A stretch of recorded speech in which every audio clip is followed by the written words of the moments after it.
What's going on, y'all? I'm here today again with another video. We are here with the Southern Regional Vice President, Brother Matthew Bradford. It's good to have you on. Thank you, brother. Nice to be here. So today I want to just ask you a couple questions. I promise I'll throw you some softballs, all right?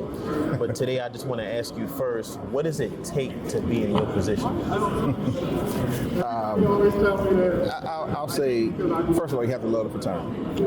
That goes without saying. You have to have a passion to lead. You have to have a passion for leadership.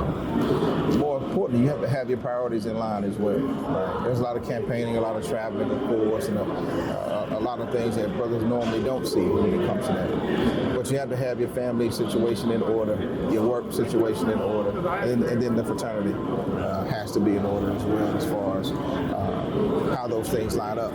Make every bit of a difference when it comes to you being successful in this opportunity, right? So, love for your fraternity, making sure you have your priorities in line, and then being dedicated to the cause when it comes to doing the work to become the regional vice president. So, before we join, as far as like college brothers, we hear a lot about the networking opportunities that come with Alpha, but a lot of us don't have that skill when it comes to networking. What do you say to that? Like, what are some things that college brothers should be aiming for when it comes to networking? First and foremost, you need to be around the brothers, right?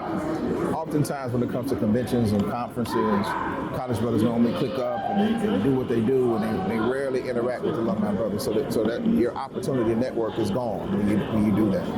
But then when you are around the brothers, ask probing questions. Go up and introduce yourself to a brother, because we have some amazing brothers in our fraternity. But oftentimes they won't necessarily come out and want to mentor you if you don't show yourself to be open to be mentored, right? So introduce yourself, meet them, ask probing questions when it comes to who they are, what they do, right?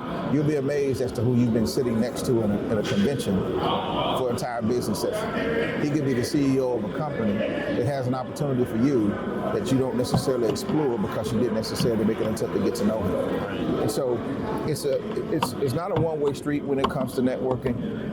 You have to be aggressive when it comes to that, but be genuine as well, right? It's not all about something that you can get from somebody. You never know what you can do to benefit an alumni brother, right? To help him, right? So I think being intentional about it, and then going into a convention or conference or interaction with the brothers, knowing what you want to get out of it, right?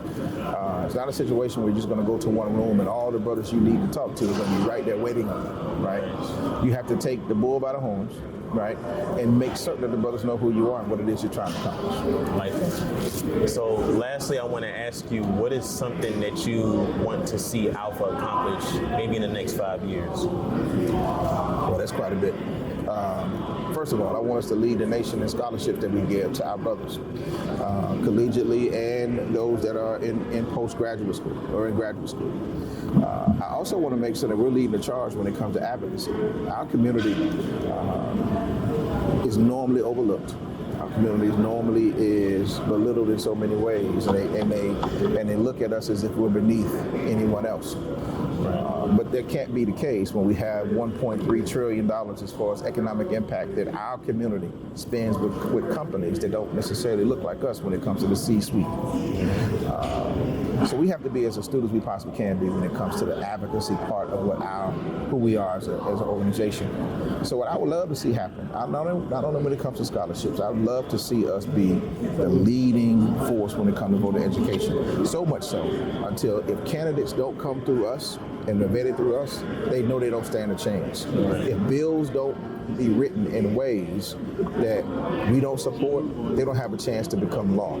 I want us to be able to affect change by education, by us showing up, and by us voting, of course, right? But it starts with us. So there's several other things I would love for us to do. I would love for us to